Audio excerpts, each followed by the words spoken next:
Excelente, muy bien. Gloria sea al Señor. Que Dios bendiga a todos los hermanos que estamos aquí reunidos, a los que estamos conectados a través de Facebook Live también. Y preparémonos entonces para recibir palabra del Señor. ¿Cuántos están listos? Amén. Muy bien, vamos a recibir ahora palabra del Señor. El mensaje que en esta mañana, con la ayuda del Señor, vamos a recibir, se titula confrontación. ¿Cómo? Confrontación. Una palabra que puede traernos a nuestra mente una connotación negativa. Confrontación es como sinónimo de pleito, de conflicto, de problemas, de que las cosas no están bien. Pero ¿qué es lo que nos dice la palabra de Dios? Conectemos, amados hermanos, siempre cada mensaje que hemos recibido en este trimestre, porque todos se enfocan, se apuntan a construir una iglesia en coinonía. El domingo pasado estuvimos hablando acerca de que todos necesitamos perdón. ¿Cuántos necesitan perdón? Amén. Todos necesitamos perdón. ¿Por qué? Porque es un beneficio para nosotros, primeramente, perdonar. Y porque como todos fallamos, todos necesitamos misericordia, porque la misericordia vence sobre el juicio. Pero ahora la pregunta es, ¿cómo perdonar? ¿Cómo nosotros vamos a perdonar a nuestro hermano? Porque necesitar de perdón y perdonar, como habíamos dicho el domingo pasado, no significa pasar por alto las cosas y dejar que las personas continúen dañándonos. No se refiere a eso. Tenemos que perdonar, pero la Escritura nos dice cuál es el proceso para perdonar. Y cuando hablamos de proceso de perdonar, significa proceso para corregir el pecado, proceso para mejorarnos unos a otros. Entonces vamos a leer en la palabra de Dios, en Mateo 18, 15 al 17, cuál es el procedimiento. Pero quiero que lo tengan allí pendiente. Mateo capítulo 18, versículos 15 al 17. ¿Cuál es la cultura que tenemos actualmente en el mundo? Hay una cultura interesante. Mateo 18, 15 al 17, ¿lo tienen ahí? ¿Lo tenemos? ¿Amén? Muy bien, lo tengan ahí y ahora présteme atención, por favor. Hay una cultura interesante en el mundo que se llama la cultura de la cancelación. ¿Qué es la cultura de la cancelación? Cancelar significa anular o dejar sin efecto. Pero la cultura de la cancelación, cuando nosotros hablamos en esta época, sobre todo con las redes sociales, con la tecnología, es cuando las personas, a falta de autoridades competentes y de justicia, expone a otras personas en las redes sociales por supuestos delitos o infracciones, etc. Las personas dicen, hay que poner en evidencia su dirección, su número de teléfono, todos los datos personales a la persona misma. Hay que exponerla.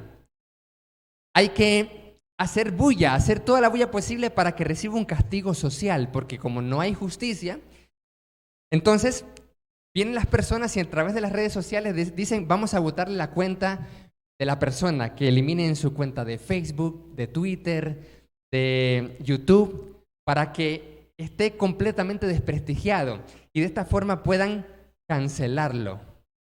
Mira qué interesante, esto es una cultura, la cultura de la cancelación, para que reciba un castigo social, para que los vecinos lo repudien, los familiares le tiren en cara, para que lo despidan de su trabajo, para que lo cancelen.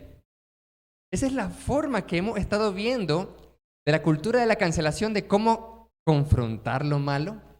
Pero ¿cuál es lo negativo en este aspecto acá? Que muchas veces se cae en una falacia que el pueblo tiene la razón. Es decir, al final, muchas veces en esta forma de cultura de denunciar injusticias o males, caemos en esta falacia porque simplemente medio escuchamos, medio oímos que la persona o la institución o la organización hace tal cosa, entonces nosotros nos sumamos a esa ola para que le cancelen sus redes sociales, la desprestigiemos, etc. Pero al final no necesariamente significa que haya hecho algo malo el infractor, por ejemplo. Pero ¿sabían ustedes, amados hermanos, que en la iglesia también puede suceder una cultura de cancelación?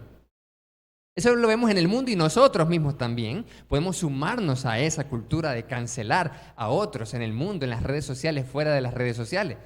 Pero también en la iglesia hay un tipo interesante de cultura de cancelación que es peligrosa.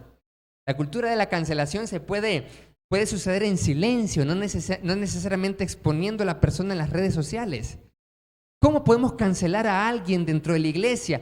En silencio, a través de la murmuración, a través de desprestigiar, a través de decirle a las otras personas, a los otros hermanos, no, es que el hermano es así, el hermano es asá, y lo terminan cancelando. ¿En qué sentido? En que no apoyamos las actividades, no nos relacionamos con la persona. Si es un servidor en un ministerio, pues no asistimos a eso porque lo vamos a cancelar. Ok, puede estar mal o estar bien, puede actuar negativamente o no. Pero podemos decir, no, es que la administración o los líderes no hacen nada. Entonces, ¿qué voy a hacer yo?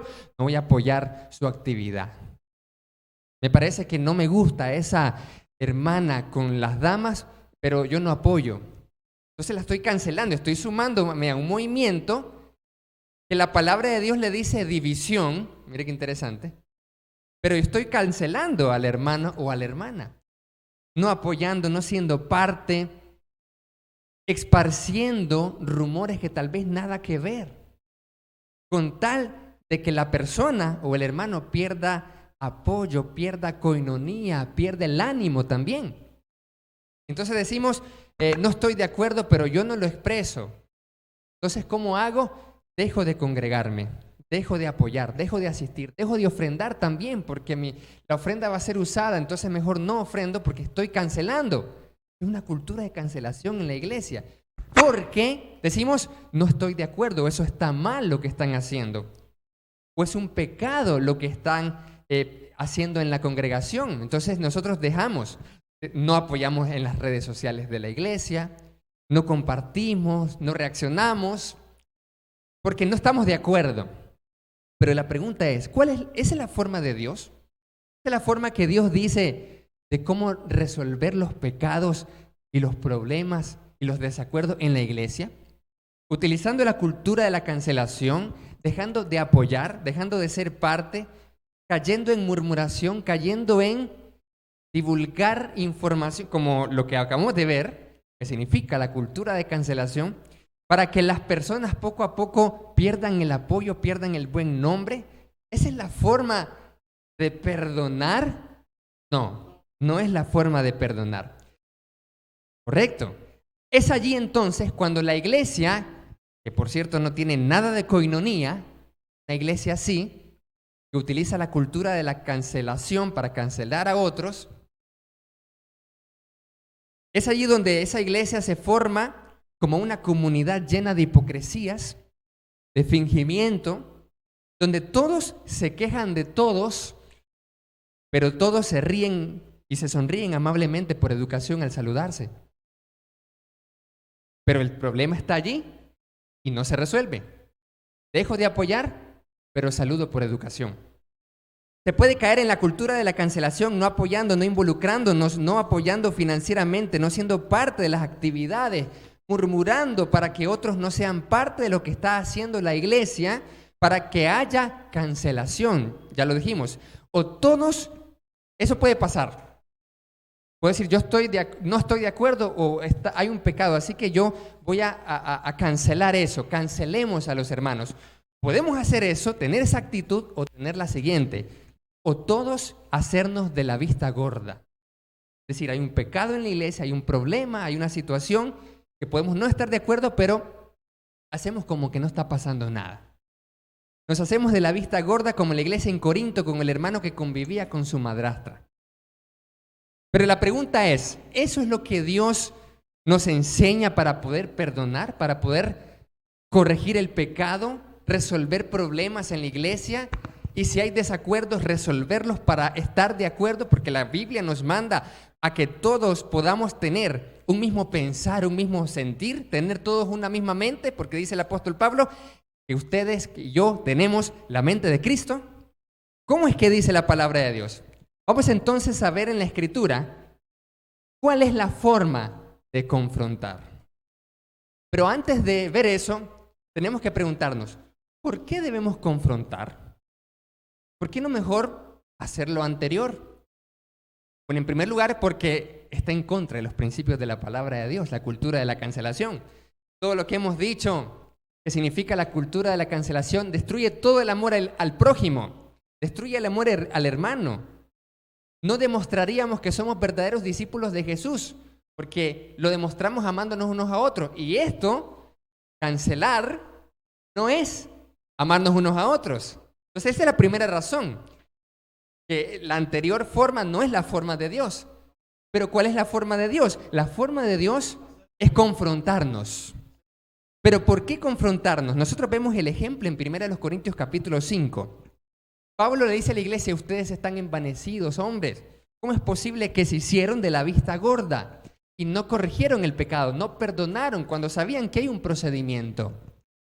Pero ¿cuál es el propósito? Pablo le dice a los corintios, ustedes tienen que confrontar para destrucción de la carne, para que la carnalidad sea destruida en el hermano, primeramente. Tienen que confrontar para salvar el alma. Eso también lo dice Santiago, que dice que si alguien hace volver al pecador de su mal camino, sepa que ha salvado de muerte un alma, dice la Escritura. Entonces Pablo nos dice, por eso tienes que confrontar, no tienes que cancelar, tienes que confrontar. Pero nosotros no tenemos una cultura de confrontación positiva en la iglesia muchas veces, sino una de cancelación. ¿Nos está faltando entonces madurez? Para la destrucción de la carne, para salvación, para no leudar toda la masa, dice Pablo, tienes que confrontar o tenemos que confrontar porque un poco de levadura leuda toda la masa. Es decir, si se permite pecados y malas actitudes como que son cosa buena, vas a leudar toda la masa. Y Pablo lo que está diciendo allí es que toda la iglesia entonces va a decir o va a aprender. Vienen los recién bautizados, los recién reconciliados, los nuevos van a decir, entonces así son las cosas, pues no hay falla. Entonces, la levadura de la malicia, dice Pablo, la levadura de la maldad, la levadura del pecado, la levadura de las malas actitudes y de la misma cultura de cancelación se va regando a tal punto que forma parte de la cultura de la iglesia misma. Es decir, la iglesia tiene esa forma negativa de ser. Mire. ¿Pero por qué? Porque no hubo una cultura de confrontación positiva primeramente, sino una que leudó toda la masa. Debes de confrontar, dice Pablo, para que no se leude toda la masa, para preservar la identidad cristiana, la identidad de la iglesia y la santidad y la cultura cristiana, o sea, los valores del reino.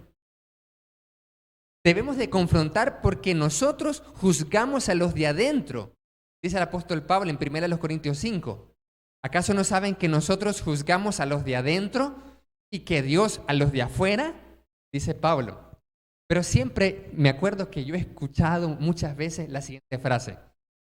El Señor dice, no juzguéis para que no seáis juzgados. ¿O quién eres tú para juzgarme? Es cierto, pero es que eso es en otro contexto y es otro tipo de juicio. Ese es un juicio de condenación. El único que puede condenar es Dios en su juicio, pero nosotros no. Pero ¿a qué se refiere el juicio de 1 Corintios 5? Cuando Pablo le dice a la iglesia en Corinto, ustedes son llamados a juzgar a los de adentro, hablando de el hermano que estaba conviviendo con la mujer de su padre, estaba diciendo, ustedes, iglesia, son llamados a discernir qué está bien y qué está mal, conforme a la palabra de Dios. Pero ustedes se han envanecido. Saben que está mal el hermano o saben que las cosas no andan bien y nadie dice nada, porque no existe la suficiente madurez espiritual y mucho menos la cultura de confrontar positivamente. Pero deben recordar, dice Pablo, que ustedes juzgan a los de adentro para de esta forma cumplir la misión de Cristo. ¿Cuál es la misión de Jesús? A ver, ¿para qué existimos como iglesia? ¿Para qué nos reunimos cada domingo? ¿Como una religión más? ¿Como un hábito religioso? No. No es para reunirnos y escuchar un mensaje y cantar y después irnos y no volvernos a ver ni transar hasta el otro domingo. No es eso. La misión dice, hacemos discípulos fieles al Señor. Ok, ¿qué hacemos como iglesia? Efectivamente, lo que hacemos como iglesia es producir discípulos fieles. Entonces, una iglesia que no está produciendo discípulos fieles no está cumpliendo la misión de Cristo y no tiene propósito por el cual existir. Entonces, por eso dice Pablo, deben de juzgar a los de adentro porque la iglesia está llamada a producir discípulos fieles, no infieles. Deben de producir discípulos que crezcan en santidad, que crezcan en espiritualidad y en madurez. A eso. Pero si ustedes tienen esa actitud de no confrontar, de no corregir el pecado, sino que nadie dice nada, entonces no están cumpliendo la misión. Hay una historia interesante en el primer libro de Samuel, en el capítulo 2, el versículo 16 al 36. ¿Cuántos han escuchado acerca de los hijos de Elí? Yo desde chiquito, yo me acuerdo que mi mamita siempre me decía, cuidado de ser como los hijos de Elí. Está como los hijos de Elí, siempre. ¿Qué pasaba con los hijos de Elí? Los hijos de Elí eran personas que no tenían temor de Dios. Pero vamos a leer esta historia. ¿Por qué confrontar? No se olvide la pregunta la cual estamos contestando ahorita. ¿Por qué debemos confrontar en la iglesia? Ya Pablo nos dio un montón de razones, pero veamos un ejemplo que tiene que ver con nuestros hijos, que tiene que ver con nuestra familia. ¿Cuántos aman a su familia? Amén. ¿Cuántos aman a sus hijos? A los nietos, a los sobrinos, a todos. Muy bien. Entonces, tiene que prestar atención a lo que vamos a leer ahorita. Dice el primer libro de Samuel, en el capítulo 2, verso 12. Primer libro de Samuel, en el capítulo 2, verso 12, dice, los hijos de Elí eran hombres impíos y no tenían conocimiento de Jehová. Y era costumbre de los sacerdotes con el pueblo que cuando alguno ofrecía sacrificio venía el criado del sacerdote mientras cocía la carne, trayendo en su mano un garfio de 3 dientes. Y lo metía en el perol. Y lo que sacaba el garfio el sacerdote lo tomaba para sí. Y quemaba la grosura. Verso 16. Y si el hombre le respondía, queme la grosura primero y después toma tanto como quieras. Él respondía, no, dámela ahora mismo. De otra manera yo la tomaré por la fuerza. La ley, Levítico, dice que primero era el sacrificio a Dios. Y una vez que se sacrificaba al Señor, la otra parte, lo que sobraba, era para los sacerdotes, para poder ellos subsistir, porque recordemos que los levitas no tenían heredad. Ellos estaban ministrando en el templo a tiempo completo. Entonces las ofrendas que llevaban, entonces ellos se quedaban con una parte. Pero en este caso nosotros estamos viendo lo contrario. Eran impíos, dicen los hijos de Elí. Significa que Elí era un sumo sacerdote. Vamos a ver qué pasa entonces con estos dos. No, dámelo ahora mismo. Primero la gran parte y lo último, la ofrenda al Señor. Estaba siendo contrario al mandamiento de Dios. Si no, le dicen los sacerdotes negativos, los malos, los hijos de Elí, lo vamos a tomar a la fuerza. Mire lo impíos que eran estos prójimos. Si no, lo voy a tomar por fuerza. Era pues muy grande delante de Jehová el pecado de los jóvenes, porque los hombres menospreciaban las ofrendas de Jehová. Y entonces dice, y Elí, dice el versículo 20, y Elí bendijo a Elcana y a su mujer, diciendo, Jehová te dé hijos de esta mujer en lugar del que pidió a Jehová, y se volvieron a su casa. Y visitó Jehová a Ana, y ella concibió y dio a luz a 3 hijos y 2 hijas. Verso 22. Pero Elí era muy viejo. ¿Qué pasaba con Elí? Era muy viejo. Primero ya vimos la actitud de estos jóvenes, de estos hijos de Elí, que eran impíos, eran terribles. Pero ahora vemos cómo era Elí. Dice la palabra que Elí era muy viejo, en primer lugar. Y oía de todo lo que sus hijos hacían con todo Israel. Es decir, que él tenía conocimiento. Él sabía que los hijos suyos andaban mal. Actualmente sería que usted como padre o madre sabe que sus hijos no se congregan, no adoran a Dios, no son fieles, no sirven, no practican la santidad, sino que están en pecado, pero usted sabe eso. Usted sabe que es cierto. ¿Ya? No es que son cosas falsas, sino que Elí entonces sabía, mire qué interesante, el sacerdote, el sumo sacerdote, Elí sabía lo que hacían los hijos. Cosa muy diferente es que usted como padre o madre dice, yo no sé lo que hace este hijo mío. Lo que hasta me da mi mente, lo que hasta me da mi percepción, le he enseñado, le he criado, etcétera, pero yo no sé. Pero este hombre sí sabía. Dice, él oía todo lo que sus hijos hacían con todo Israel.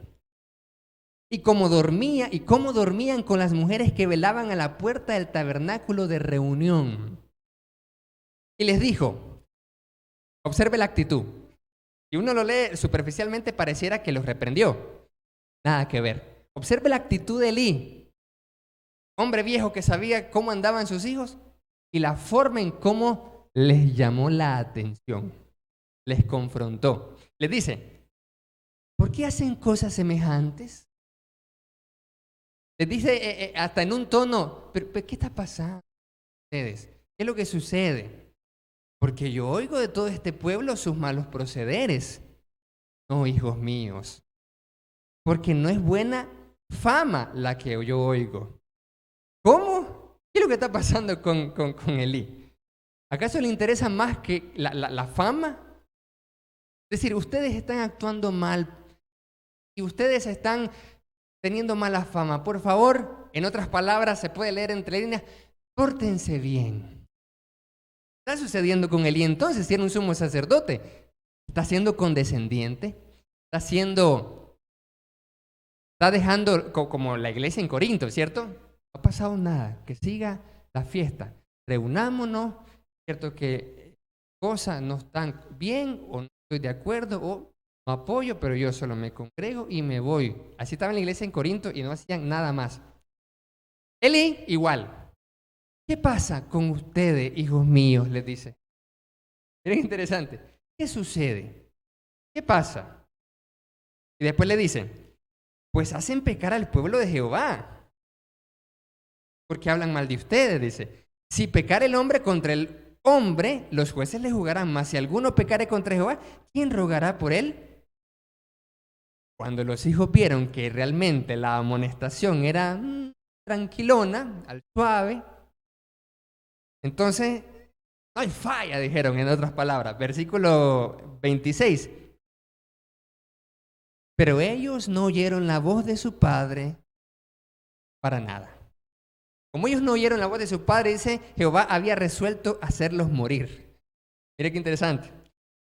Y entonces, verso 27, vino un varón de Dios a Elí y le dijo una profecía. Ahora viene lo serio. ¿Qué pasa cuando usted no confronta como debe confrontar?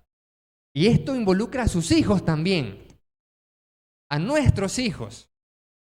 Cuando no confrontamos a como dice la Biblia, después vamos a ver cómo confrontar. Pero ¿qué pasa si no confrontamos? Porque ahorita estamos respondiendo a la pregunta que por qué debemos de confrontar y no quedarnos así al suave, tranquilo, como que nada pasa, ni mucho menos hacer la cultura de la cancelación.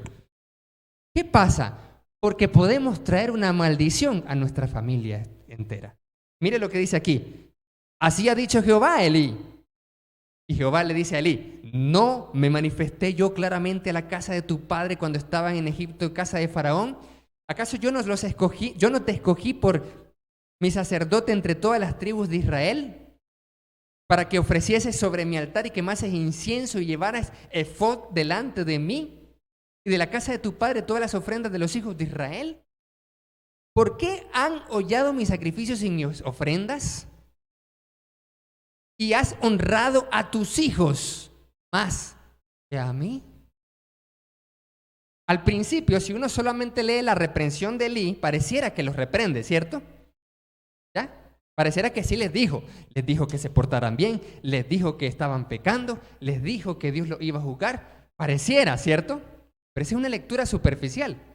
Pero cuando usted va analizando la actitud que muestra las palabras de Elí, en primer lugar, que es condescendiente y no le dice nada a sus hijos, aunque mira las malas actitudes, mira el mal proceder, no le dice nada. ¿Por qué? Porque era muy viejo probablemente, ¿cierto? Cuando nosotros vamos creciendo, el ser humano va creciendo, entonces nosotros, ¿de quién vamos a depender? De los hijos. Al final los hijos terminan influyendo a los padres y los padres cuando se hacen ya ancianitos, más viejitos, no saben qué hacer a veces. Entonces los hijos de repente van a tomar las decisiones porque como Jesús le dijo a Pedro, ahorita puedes andar donde quieres, pero cuando seas viejo vas a andar y te van a llevar donde tal vez no quieras. Entonces muchas veces eso pasa también. Elí era muy viejo y parece que no tenía la fuerza o la actitud o qué es lo que no tenía, que por qué no fue firme en la confrontación positiva con los mismos hijos de él. A tal punto que Dios le reclama diciéndole, tú Eli has honrado más a tus hijos que a mí. Esto es cosa seria. Wow, esto es cosa seria. Cuando el padre es muy viejo, cuando la madre es muy viejita, comienza a tenerle temor a los hijos, porque tal vez depende de ellos, porque tal vez ya no tiene esa misma fuerza que tal vez nosotros tenemos ahorita que somos padres jóvenes y el Dieguito si se pone, ¿Cómo? ¿Qué pasó? Le decimos con fuerza, ¿cierto? Con fuerza le decimos al Dieguito, ¿qué pasó, Diego? Que no sé qué, se pone alterado. Pero ¿será que cuando ya estemos sin mucha fuerza de la juventud, vienen los hijos y entonces van a estar actuando y nosotros no vamos a tener otra opción de quedarnos callados, de no corregir, de no confrontar positivamente porque tenemos temor y dependemos? Dios le dijo, tú has honrado más a tus hijos que a mí al no decirles nada. Tú has honrado más a tus hijos porque has sido condescendiente, porque no has corregido el pecado de tu casa, sabiéndolo tú y todo mundo también. Es que el problema no es que solo Elí supiera, todo mundo sabía. Entonces no era algo que se podía corregir en privado, porque eso es lo que dice la palabra, sino que todos sabían eso. Y Elí, siendo sumo sacerdote, no era uno del pueblo más, sumo sacerdote, le dijo, tú no me has honrado. Tú no me has honrado. ¿Cuándo nosotros honramos más a nuestros hijos que a Dios? Cuando no le decimos nada. Y parece que Elí no les enseñó la palabra de Dios. Mire, siendo sumo sacerdote. Porque al principio, en el versículo 12, dice, los hijos de Elí eran hombres impíos, no tenían conocimiento de Jehová. Mire, pareciera que este padre, Elí, no había dedicado el tiempo suficiente o necesario para instruir en el camino a sus hijos, a tal punto que cuando ellos crecen más o menos en la juventud y en la adultez, se van de la iglesia. Pero en este caso no se fueron de la iglesia, sino que estaban pecando en la misma adoración. Entonces uno dice, ¿qué es peor? ¿Irse de la iglesia o pecar en la iglesia? Es lo mismo.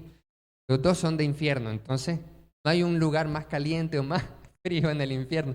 Entonces, ¿qué es lo que pasa? Elí honró más a sus hijos que a Dios. Amados hermanos, esto es cosa seria. Estamos viendo de que si no confrontamos, estamos honrando más a nuestros hijos, a nuestros familiares, a los amigos que tenemos antes que a Dios. Y eso Dios se lo reclama, y le dice, has honrado a tus hijos más que a mí, engordándolos de lo principal de todas las ofrendas de mi pueblo Israel. Por tanto, Jehová, el Dios de Israel, dice, yo había dicho que tu casa y la casa de tu padre andarían delante de mí perpetuamente. Es decir, tendrían bendición. Pero ahora, ha dicho Jehová, nunca yo tal haga, porque yo honraré a los que me honran, y los que me desprecian serán tenidos en poco. Y aquí vienen días en que cortaré tu brazo y el brazo de la casa de tu padre, de modo que no haya anciano en tu casa. Verás tu casa humillada mientras Dios colma de bienes a Israel, y en ningún tiempo habrá anciano en tu casa. El varón de los tuyos que yo no corte de mi altar será para consumir tus ojos y llenar tu alma de dolor. Está diciendo, vas a tener aflicciones. Vas a estar lleno de angustia y de tribulación, y todos los nacidos en tu casa morirán en la edad viril. Te será por señal esto, que acontecerá a tus 2 hijos. Ofni y Fines, hijos de Eli. Ambos morirán en un día. Y yo me suscitaré un sacerdote fiel que haga conforme a mi corazón y a mi alma. Y yo le edificaré casa firme y andará delante de mi ungido todos los días. No honrar a Dios primero y honrar más y primero a sus hijos o a su familia es un problema serio con Dios y nos quita la bendición de nuestra casa. Nos quita la bendición de nuestro hogar porque no estamos confrontando. ¿Por qué confrontar? Porque se aparta la bendición de su casa. ¿Por qué confrontar? Porque no está honrando a Dios si no lo hace. Está honrando más a las personas que no quiere confrontar por X o Y razón, por temor, por miedo o porque yo dependo de esa persona. Cuidado, hermanos, porque eso es lo que nos dice. ¿Por qué confrontar? Jesús confrontó también a las iglesias del Apocalipsis. Apocalipsis 2:5 dice, recuerda por tanto de dónde has caído y arrepiéntete. Y es las primeras cosas, pues no vendré pronto a ti, sino vendré pronto a ti y quitaré tu candelero de su lugar si eres arrepentido. ¿Qué es el candelero? En los primeros capítulos vemos que, en el primer capítulo, vemos que el candelero dice son las 7 iglesias. Entonces algunos interpretan de que quitarle el candelero a la iglesia en Éfeso, quitarle el candelero era quitarle el estatus de iglesia de Cristo. En otras palabras, tú no vas a ser mi iglesia verdadera, yo no te reconoceré como mi iglesia. Esto es cosa seria. Si nosotros somos una iglesia que se comporta como la iglesia en Corinto, que no dice nada, que no confronta positivamente, porque no se involucra, porque no le interesa, solo cancela, puede llegar un momento donde no nos demos cuenta y dejemos de ser iglesia, la iglesia del Señor. Porque puede haber un momento en donde dice aquí, Jesús confrontando a esta iglesia, recuerda de dónde has caído, debes arrepentirte. Si no hace esto, quitaré tu candelero de su lugar y ni cuenta te darás cuando seas un grupo religioso más. Peligroso. Todos los días te vas a congregar, todos los domingos vas a adorar a Dios, pero yo no estaré ahí presente, porque no tendrás el candelero, porque no serás mi iglesia, solo un grupo religioso. ¿Por qué confrontar? Porque no queremos que Jesús nos quite el candelero. Apocalipsis 2:16 dice, por tanto arrepiéntete, pues si no vendré a ti pronto y pelearé contra ellos con la espada de mi boca. Si no confrontamos, Dios peleará contra nosotros. No por nosotros, como siempre escuchamos. Dios va adelante abriendo camino. Dios pelea por nosotros y con nosotros. Gloria a Dios. Pero aquí dice, si tenemos esta actitud como la de Corinto, somos como Elí, Dios peleará en contra de nosotros por ser condescendiente, por ser al suave o buena onda. Porque Dios, ¿por qué? ¿Por qué hay que confrontar? Porque Dios no quiere que nadie se pierda. Y esto es lo interesante. Los versículos anteriores de Mateo 18:15 ofrece el contexto de por qué entonces Jesús nos dice cómo perdonar. Vamos entonces ahora sí a Mateo 18:15 y dice aquí la palabra del Señor lo siguiente. ¿Por qué debo de confrontar? Una razón más. Porque Jesús vino por las ovejas perdidas, tenemos que corregirlas y restaurarlas. Ojo con esto. Ahora aquí parece un cambio de tono en el mensaje, ¿cierto? Hasta este momento hemos dicho que debemos de confrontar el pecado, que debemos de corregirlo, que no tenemos que tolerarlo, que no tenemos que hacernos de la vista gorda, que no tenemos que ser condescendientes, tranquilos como la iglesia en Corinto, ni mucho menos como Elí con sus hijos. Pero ahora nos va a decir la razón, que es la razón de las demás razones realmente. Es una buena noticia para todos nosotros. La razón de las razones anteriores es el amor de Dios. El amor de Dios. Nos dice en Mateo 18:15, pero antes dice, miren que no menosprecien a uno de sus pequeños, porque el Hijo del Hombre ha venido para salvar lo que se ha perdido. ¿Qué les parece si un pastor pierde una oveja? ¿Acaso no la va a buscar? Y si acontece que la encuentra, de cierto les digo que se va a regocijar más que aquellas que dejó risco. Más que por las 99 que no se descarriaron. Verso 14, la razón definitiva por la cual debemos de confrontar. Porque no es la voluntad de su Padre que está en los cielos que se pierda uno de estos pequeños. ¿Cómo sabe, hermano Arcia, que se refiere a la confrontación? Por el versículo que sigue, por el versículo 15. Pero ahora voy a leer el 14 y el 15 para que la idea esté clara. Así que no es la voluntad de su Padre Celestial que esté en los cielos que se pierda uno de estos pequeños. Por tanto, ahí está. Por tanto, si tu hermano peca contra ti, ve y confróntalo, estando tú y él solo. ¿Vio qué poderoso cuando leemos lo que sigue lo que estaba anteriormente?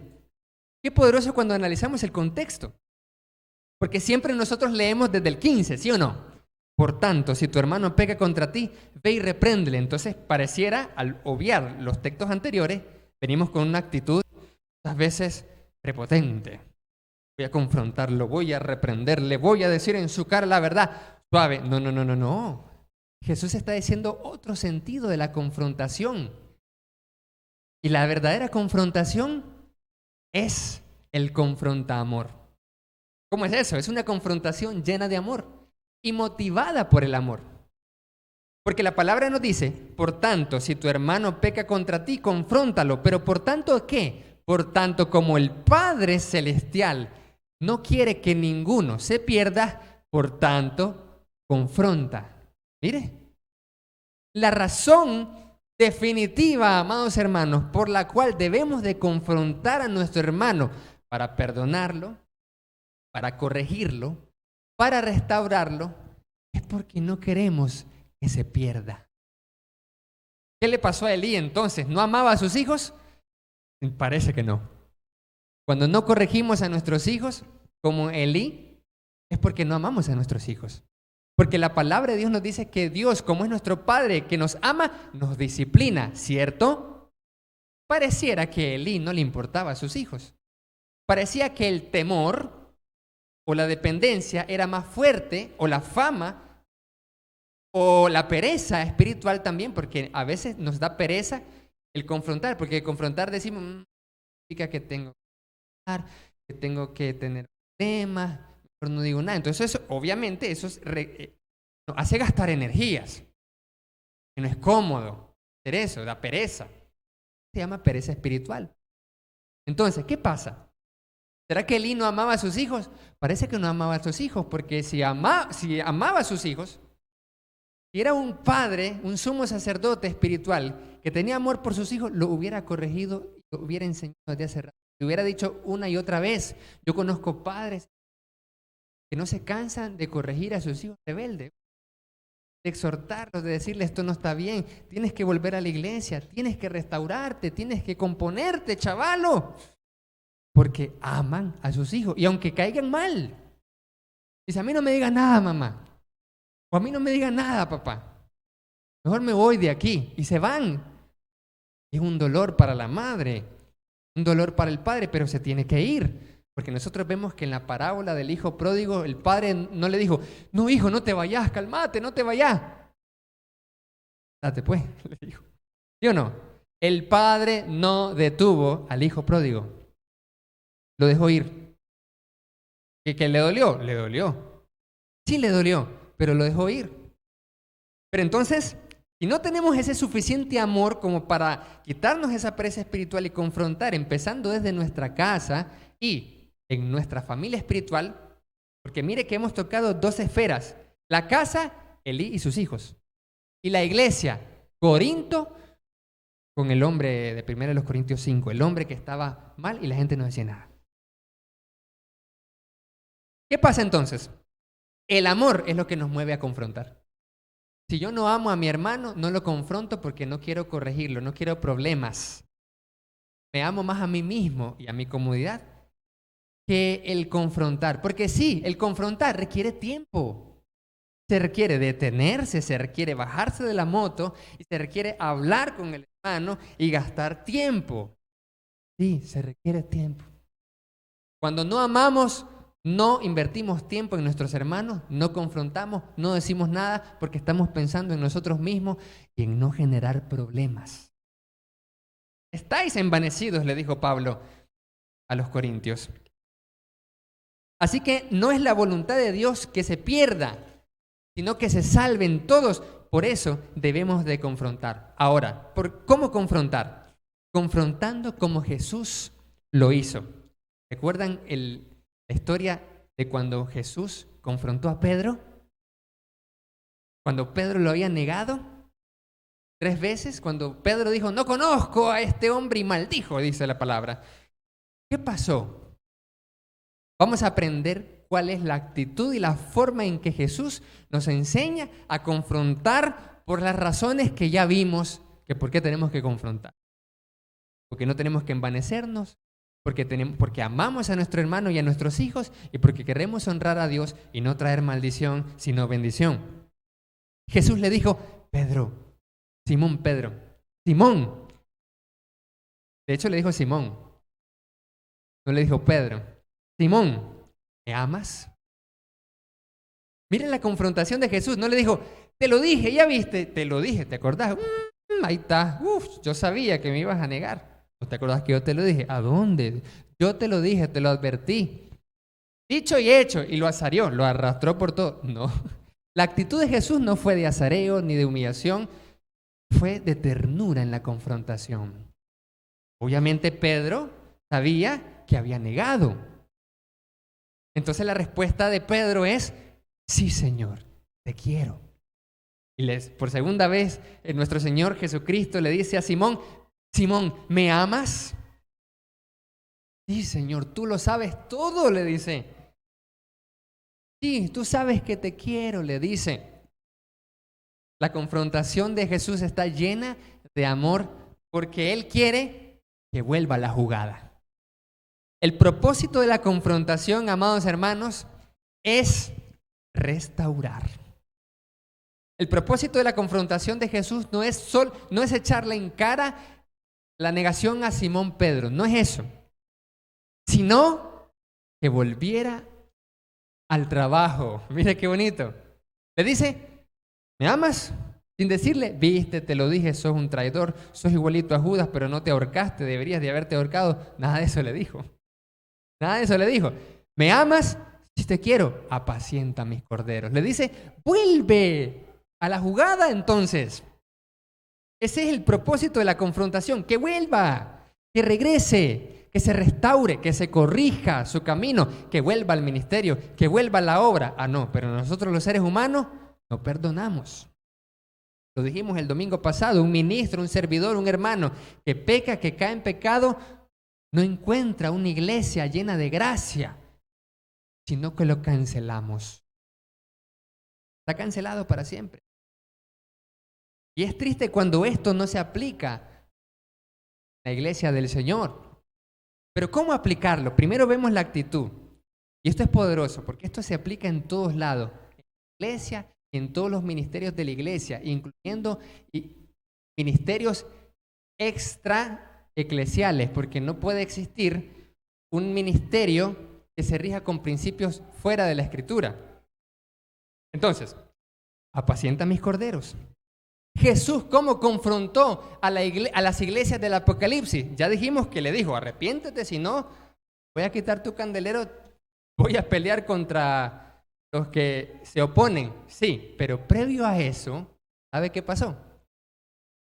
Él utilizó una estrategia poderosa. Las elogió primero, reconociendo lo bueno que tenían. ¿Cómo confrontar? Jesús nos está enseñando cómo confrontar. Jesús nos está diciendo, tienes que corregir el pecado, pero tienes que moverte por amor. Y como te mueves por amor, entonces tú vas a elogiar. Cuando nosotros confrontamos y no sabemos confrontar, lo que nosotros hacemos es comenzar de cero la relación. Imagínese usted está con la persona, usted está aquí y va a confrontar. ese diálogo, esa relación está en un nivel 0, por decirlo así. Présteme atención para que me entiendan el punto. Entonces, si nosotros vamos de un solo a decirle lo negativo, la confrontación, nosotros caemos o vamos de 0 a -1. Si comenzamos de 0. Comenzamos con lo negativo. No, mira, te quería decir que vos tal cosa. 0, -1, -2 y -3. La bajamos. La persona se muestra defensiva y dice, ¿qué me vas a decir vos? Comienza el pleito de la discusión. Entonces, no comience con 0. Las relaciones son como cuentas que se abonan. Lo que hay que hacer es hacer lo que Jesús hizo con las iglesias. Las elogió. Y utilizar esta frase. Y esta frase usted la puede apuntar, la puede escribir para que no se le olvide. Cada vez que tengamos que confrontar, porque el Señor ya nos dijo en la palabra que tenemos que hacerlo. No hay opción. Hay que hacerlo por amor. No comenzamos de 0, sino comenzamos con lo que valoro de ti es. Lo que admiro de ti es. Lo que respeto de ti es. Utiliza esa frase siempre al inicio de la confrontación. Jesús dijo, reconozco que tienes obras. He visto tu arduo trabajo. 0, 1, 2, 3. Jesús elevó las iglesias. Eso es lo que hay que hacer en la confrontación. Es lo primero. No vaya de un solo a decirle lo malo, no. Dígale algo bueno, genuina y sinceramente. Porque si usted no es sincero y realmente está enojado, molesto, por eso se requiere que usted y yo maduremos espiritualmente para poder confrontar con amor. Entonces va a ir de un solo, y le va a decir sus 4, lo negativo solamente. Pero si usted tiene madurez espiritual, va a ver algo sinceramente bueno en la persona.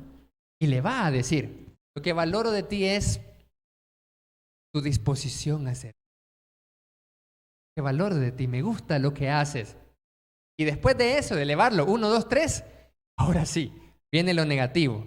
Pero tengo unas cuantas cosas contra ti, le dice Jesús a la iglesia después de haberla elevado, después de haberle reconocido lo bueno que estaban haciendo. Entonces, comenzamos de 0, elogiamos a la persona sinceramente, valorándola, respetándola, decirle lo que admiramos de ella y luego, cuando viene lo negativo, la podemos bajar, pero no estamos en -3, estamos como al inicio. ¿Ya se fijó las matemáticas? Suma 3 con el elogio. Y luego regresa al inicio de la conversación cuando le dice lo negativo. Entonces, el valorarla primero va a ser como el colchón donde después, bueno, aquí está el colchón, ¿está bonito el colchón? Bueno, está bien, ahora te voy a tirar ahí en el colchón, ¡pum! Y lo tira, pero por amor. Como usted primero puso el colchón, no le va a doler a como usted lo hubiera tirado sin el colchón. Jesús entonces está diciendo esto. ¿Pero cómo? Verso 15. Por tanto, si tu hermano peca contra ti, falla. Mire lo que dice el titulillo, no inspirado. Dice, ¿cómo se debe perdonar al hermano? Por eso después de ver el domingo pasado que necesitamos de perdón, hoy vemos cómo perdonar entonces. Confrontación, pero con amor. Confronta amor. ¿Cómo se debe perdonar al hermano? Por tanto, si tu hermano peca contra ti, falla, está mal, debe ser corregido, ve y repréndele, estando tú y él solos. La palabra de Dios nos dice, en Gálatas capítulo 6, verso 1, con espíritu de mansedumbre, ya lo dijimos el día anterior, con esa actitud de amabilidad y humildad, porque nos va a mover a considerarnos a nosotros mismos primero para poder también decirle con confronta amor las cosas. Con mansedumbre y consideración, diciendo lo que valoro de ti es. Esto hace elevar a la persona por encima del 0. Reprender, dice aquí.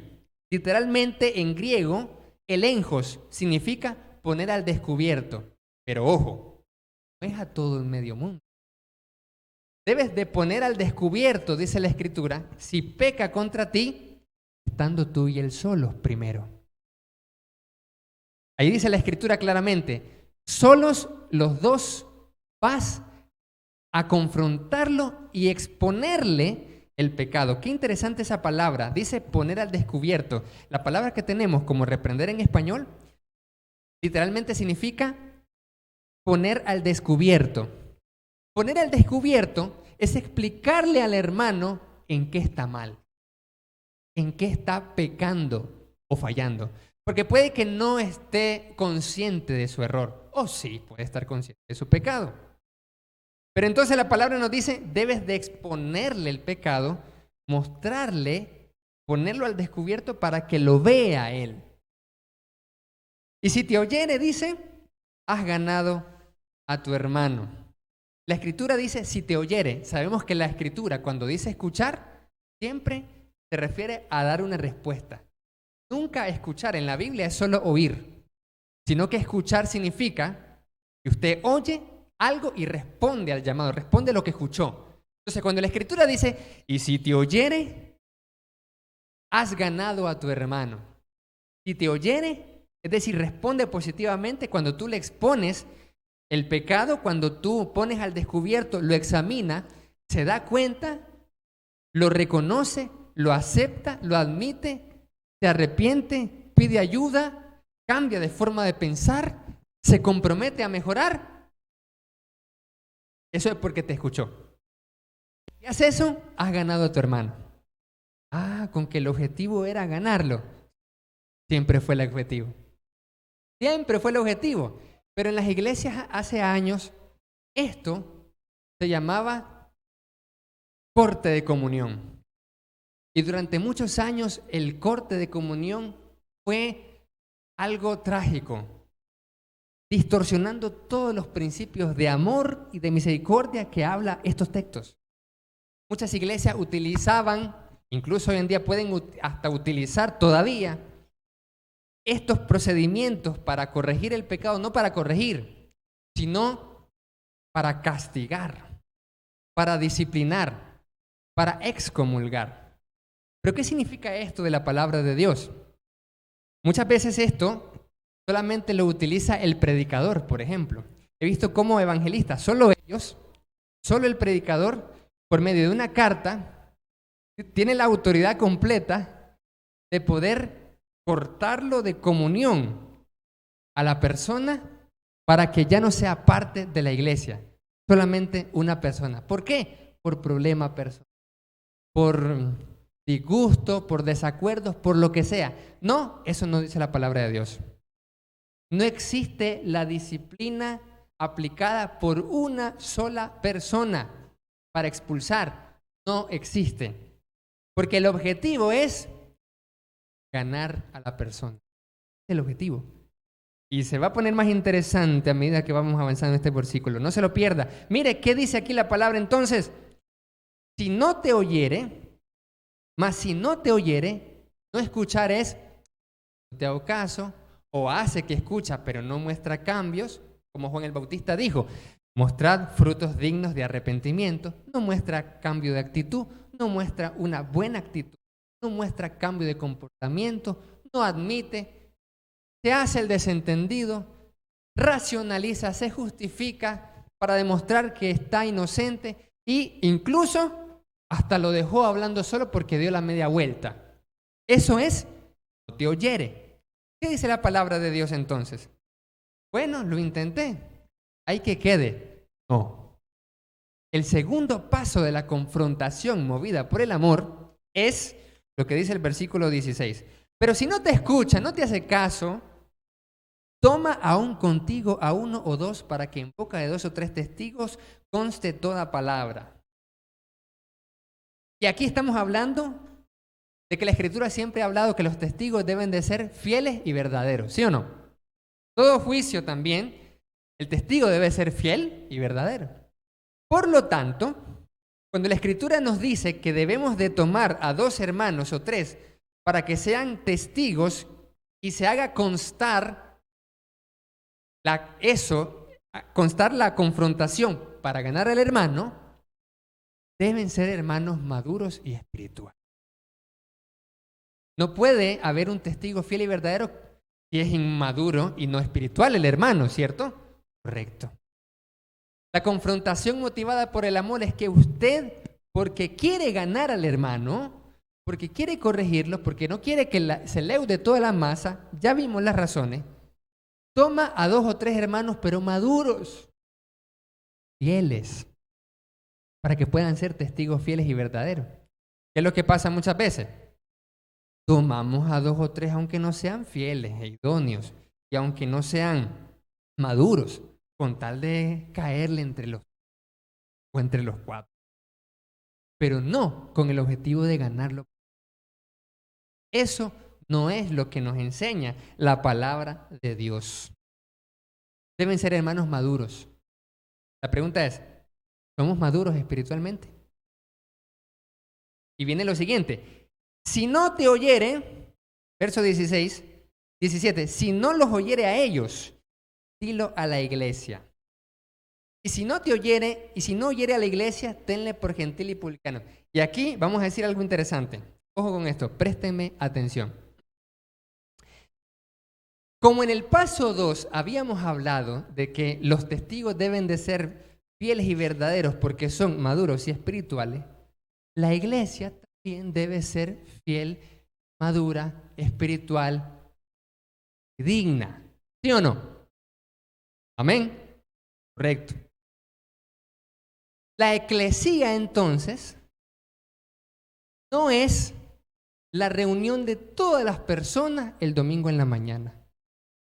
¿Qué es lo que normalmente hemos visto? Yo he sido testigo de cortes de comunión y esto es lo que pasa. Voy a contar. ¿Qué sucede? Viene el predicador o el que da los anuncios y lee una carta de corte de comunión. Se las manda a medio mundo diciendo que el hermano o la hermana está mal. Pero ¿qué es lo que sucede? Es domingo en la mañana. El domingo en la mañana no solo hay hermanos maduros, no, inmaduros. Hay recién bautizados, reconciliados, ¿sí o no? Hay de todo, hay visitas, hay amigos. Y entonces la hermana tal hace esto, tal cosa. ¿Qué tal cosa? Pero la iglesia, probablemente en ese ejemplo que le estoy dando, no tiene ni la madurez, ni la fidelidad, porque ni siquiera se congregan los martes y los jueves, todos. Así que, ¿cómo catalogaríamos nosotros un verdadero proceso para ganar al hermano de esta forma? Es por eso que los siguientes versículos dicen algo poderoso. Mire qué interesante. Y esto no es común en otras enseñanzas de la palabra de Dios. En otras interpretaciones también. Mire qué interesante. Dilo a la iglesia. Entonces uno cree que la iglesia son todos los que están reunidos el domingo en la mañana. Pero dice, de cierto les digo que todo lo que aten en la tierra será atado en el cielo. Y lo que aten en la tierra será desatado en los cielos. Otra vez les digo que si 2 o 3 se pusieren de acuerdo en la tierra por cualquier cosa que pidieran, les será hecho por mi Padre que está en los cielos. Porque donde están 2 o 3 congregados en mi nombre, ahí estoy yo en medio de ellos. Entonces se le acercó Pedro y le dijo, te perdonaré. Okay. ¿Qué significa esto? Significa que cuando la palabra de Dios dice, dilo a la iglesia, está refiriéndose a los hermanos que realmente son iglesia. ¿Y qué es ser iglesia? Madurez, fidelidad y espiritualidad. La palabra iglesia no significa necesariamente aquí todos los que son bautizados y ya está. Y tal vez no tienen ni la madurez ni la espiritualidad. ¿Qué pasa? Venimos nosotros, leemos esa carta de corte de comunión y ahora vamos a firmarla todos. Vengo yo como hermano inmaduro o sin conocimiento de la Escritura o infiel o inconstante y veo esto y ay, ¿qué pasa aquí? Acuerdo con esto. ¿Sabe? No tiene madurez tampoco. Pero voy a firmar porque todos están firmando. ¿Se fija lo que pasa? No hay madurez.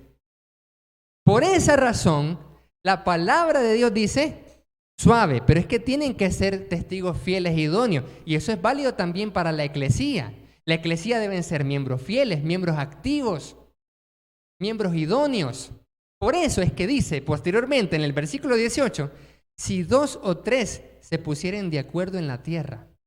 Quiere decir que si solamente hay 2 o 3 miembros fieles, maduros, testigos dignos, confiables, espirituales, todos los demás no, con eso se puede.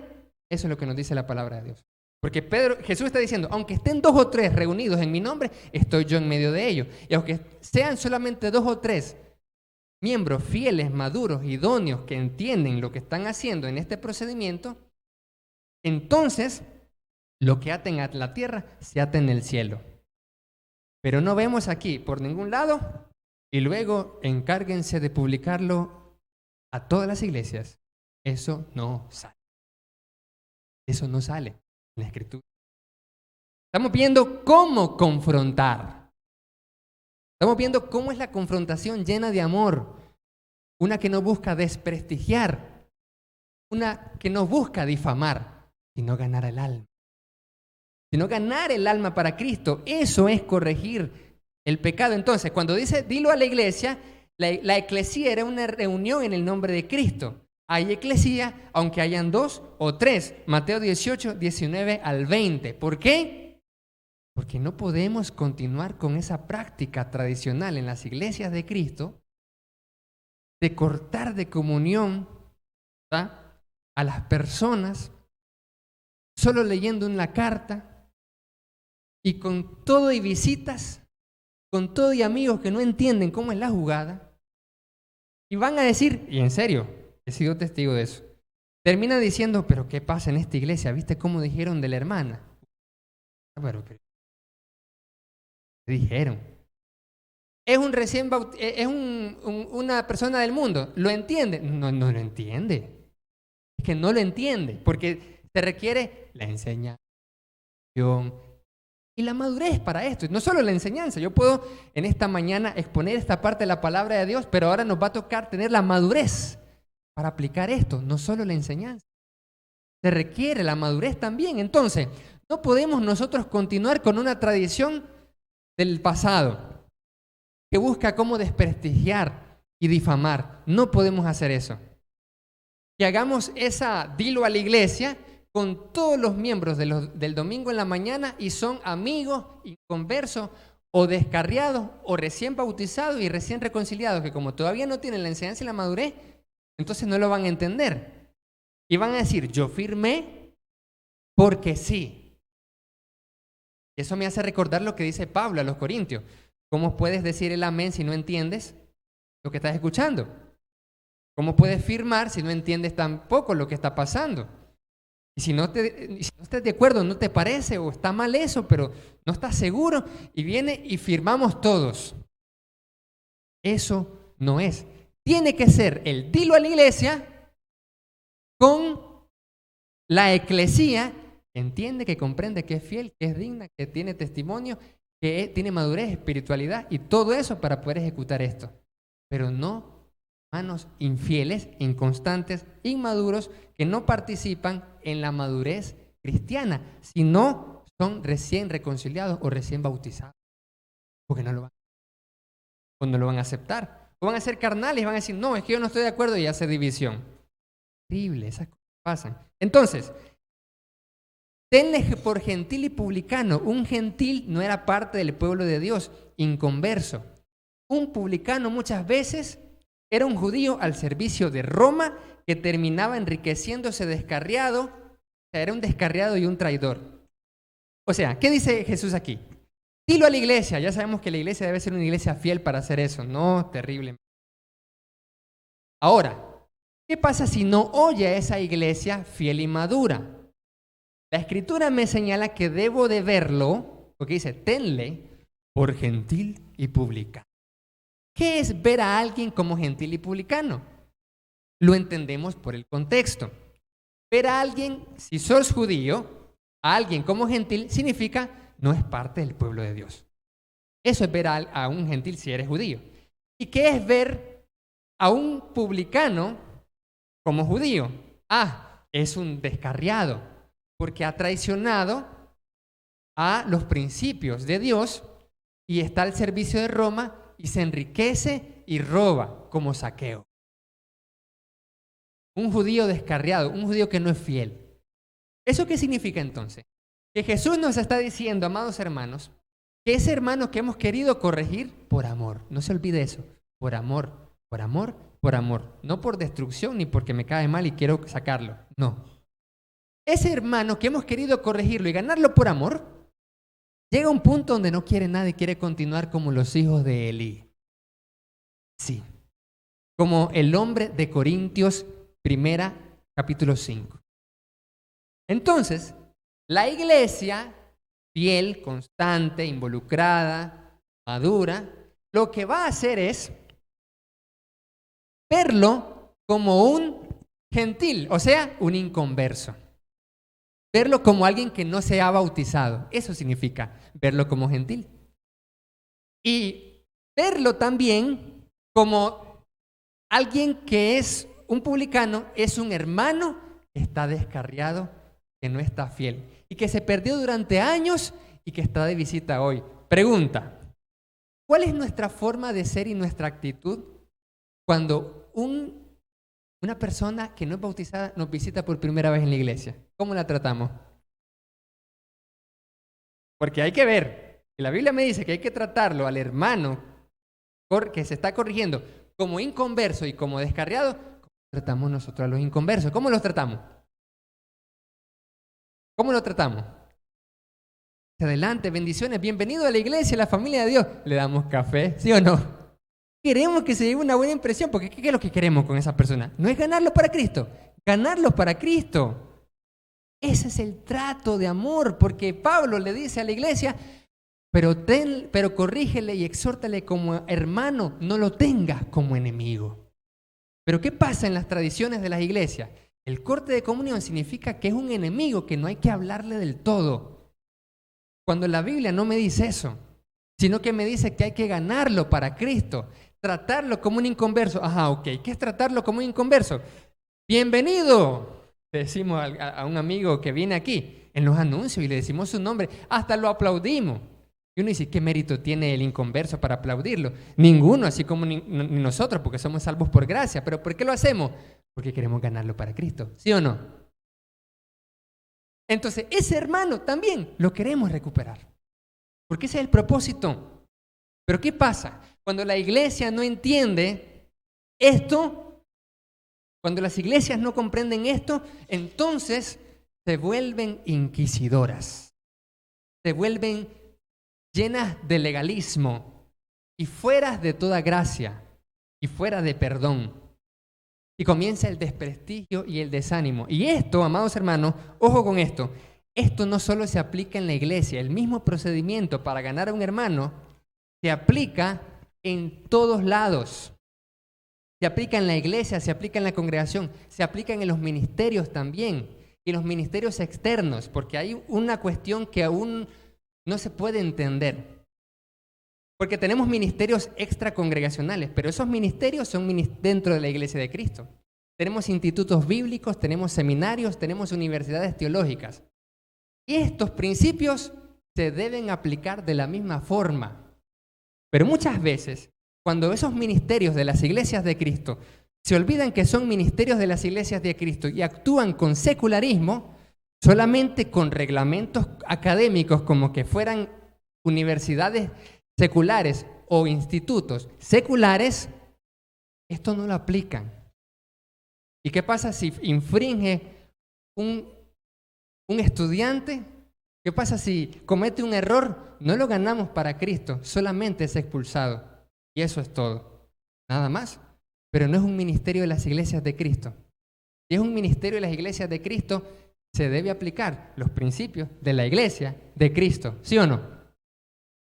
Pero no, muchas veces se nos olvida eso y al ver la universidad teológica, y se supone que es cristiana, la universidad, el instituto, el seminario como secular solamente, adiós, estás expulsado y yo no sé si vas a restaurarte o no te vas a restaurar y cómo estás en tu vida. Eso no es lo que dice la palabra de Dios. De hecho, los monasterios surgieron tras la Iglesia Católica. Pero ¿qué sucede entonces? La palabra nos dice que estos principios es para ganarlos para Cristo, pero muchas veces nosotros ¿cómo andamos? En las iglesias, en los institutos, en los seminarios, viendo quién peca. Ah, allá está.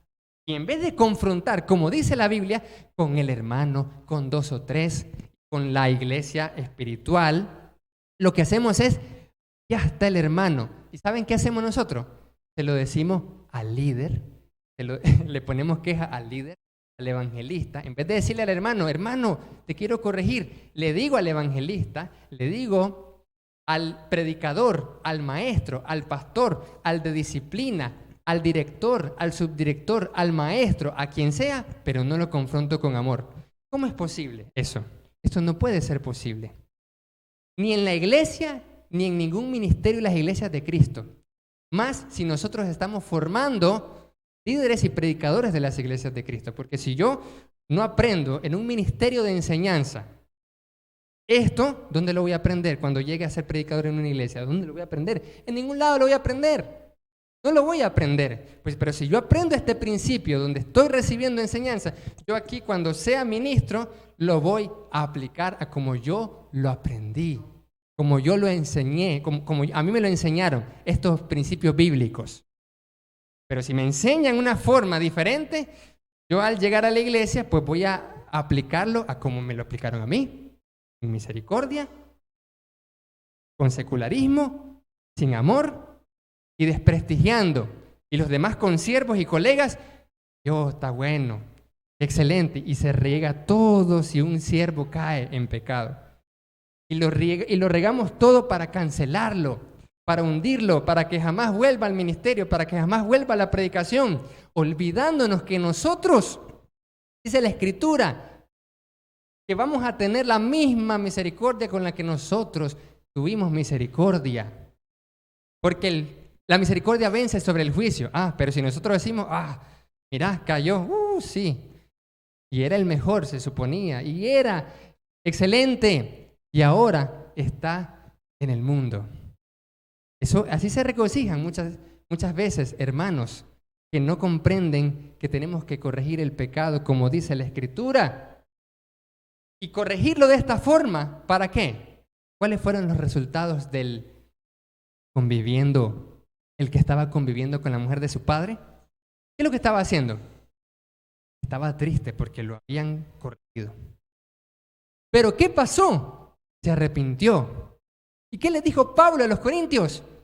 Recíbanlo, consuélenlo, confórtenlo, porque ese era el objetivo, que fuera ganado para Cristo, no que lo desprestigiaran, que lo salvaran. Sí, cayó en pecado, pero ¿qué vamos a hacer para corregirte? ¿Qué vamos a hacer para restaurar tu matrimonio? ¿Qué podemos hacer para ayudarte por amor a Dios? Pero eso, si yo no lo aprendo allí, ¿dónde lo voy a aprender? Eso es lo que nos dice el Señor. Amados hermanos, este es el proceso de confrontar amor. Y estas son las razones por las cuales tenemos que confrontar. Y para concluir decimos lo siguiente: Iglesia del Señor, el Señor nos está desafiando en esta mañana para no huir de la confrontación por pereza o por cualquier razón. A no hacernos de la vista gorda si estamos viendo el mal o el pecado o la mala actitud. A reconciliar relaciones rotas, a confrontar con amor a otros para la práctica del perdón, porque así dice el Señor que debemos de perdonar al hermano, porque el objetivo es ganarlo, no que se vaya al mundo.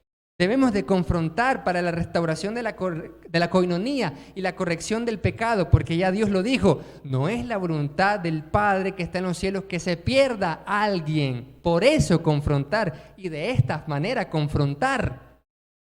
Porque hemos visto que de las dos formas, tanto de hacerse como el que no pasa nada, como la confrontación hostil y negativa, ambas pierden.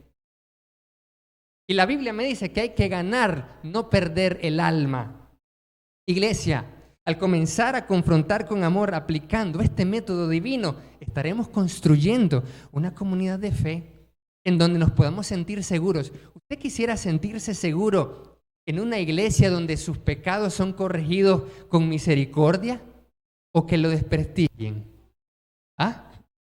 Mire qué bonito.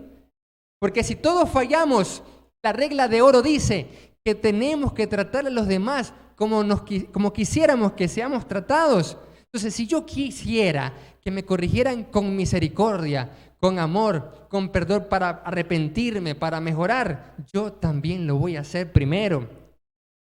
Dios quiere que construyamos una comunidad donde todos podamos sentirnos valorados, amados hermanos, por Dios y por nuestra familia espiritual, para no perdernos al primer pecado, a la primera falla, porque van a hablar mal de nosotros, porque van a murmurar, porque nos van a difamar. No, el Señor no quiere eso.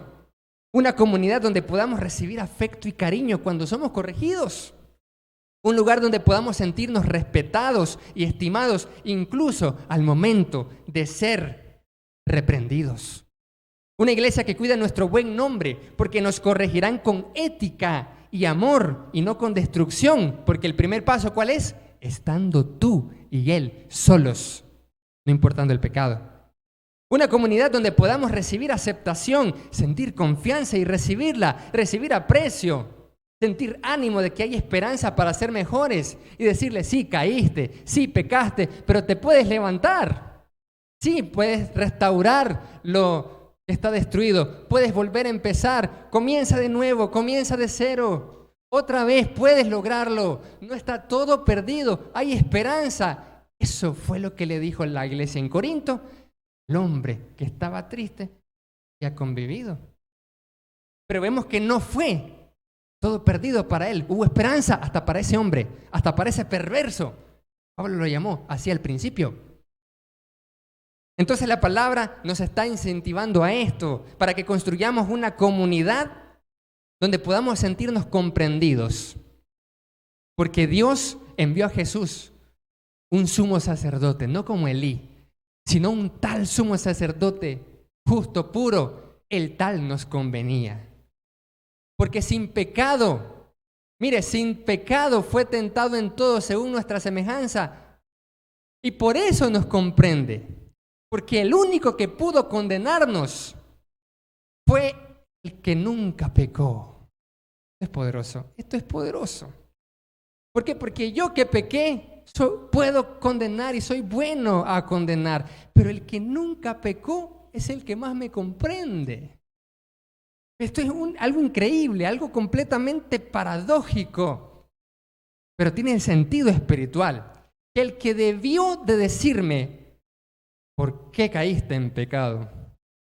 ¿Y por qué Jesús me está diciendo eso?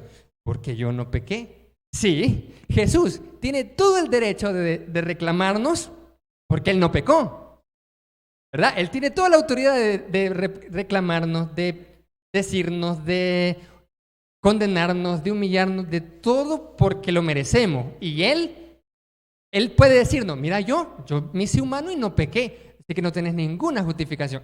El único que puede tener esa actitud hostil contra nosotros, no la tiene, sino que nos perdona y nos comprende y quiere que nos arrepintamos. Y mientras no nos arrepintamos, ¿qué dice Jesús a la iglesia en Apocalipsis? Le he dado tiempo para que se arrepienta. Hasta tiempo nos da, por amor de Dios. Hasta tiempo nos da el que nos puede condenar, el que nos puede criticar. ¿Y los que pecamos? Sí, los que pecamos sí criticamos, sí condenamos, pero no de la forma como dice la Biblia. Una iglesia, amados hermanos, donde podamos resolver el problema de la falta de gracia es el Señor.